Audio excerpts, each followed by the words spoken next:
Assalamualaikum warahmatullahi wabarakatuh. Sobahul khair, ahlan wa sahlan. Kaifa halukum? Ustazah doakan semoga anak-anak dan keluarga di rumah selalu dalam keadaan sehat walafiat. Amin. Anak-anak, sebelum kita belajar, marilah kita awali dengan bacaan basmalah. Bismillahirrahmanirrahim. Nah, anak-anak, pada mata pelajaran fikih hari ini kita akan mempelajari tentang praktek sholat.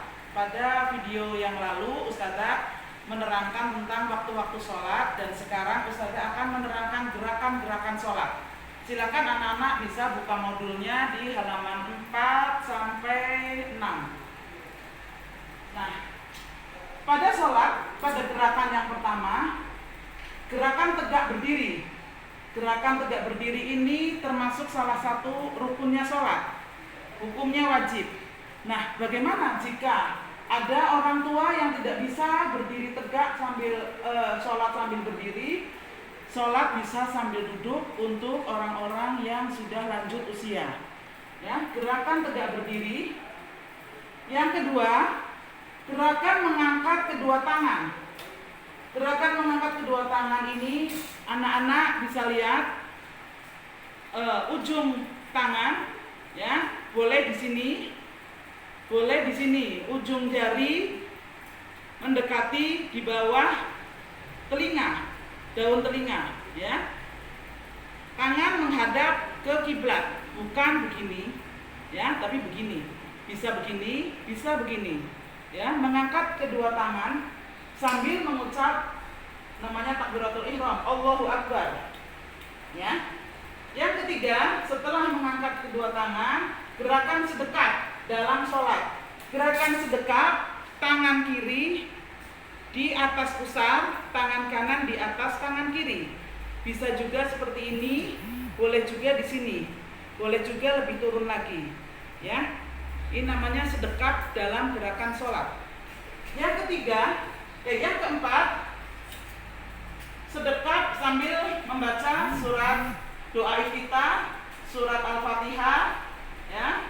Terus bacaan surat. Yang keempat, gerakan ruku.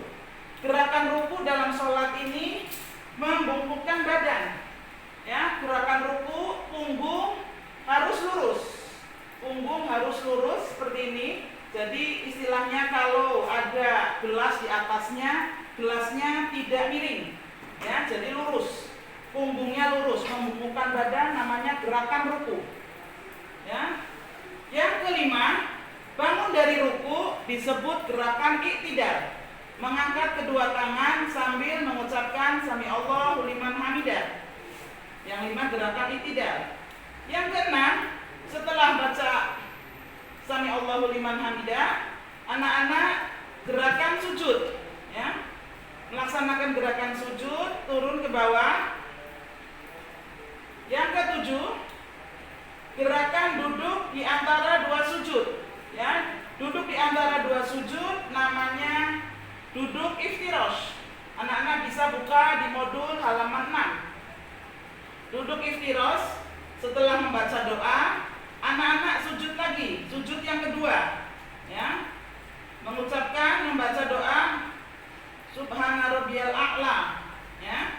Setelah sujud yang kedua, anak-anak bisa tasyahud tahiyat awal. Kalau dalam sholat duhur, asar, dan isya 4 rakaat itu ada gerakan tahiyat awal. Duduk tahiyat awal sama dengan duduk di antara dua sujud, namanya duduk iftirosh.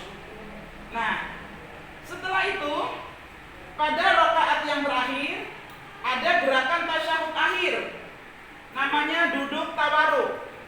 Bedanya, duduk tawarruk ini kaki kiri di bawah kaki kanan, ya, diletakkan di bawah kaki kanan.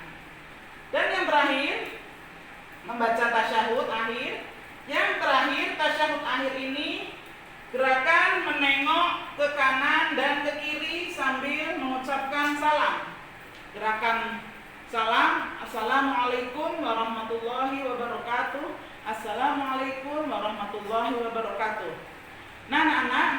ke-10 gerakan ini anak-anak hafalkan, insya Allah awal bulan Maret nanti ada PTS, ada yang keluar soal-soal tentang gerakan sholat.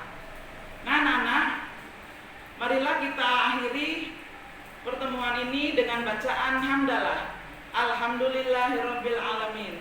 Wassalamualaikum warahmatullahi wabarakatuh.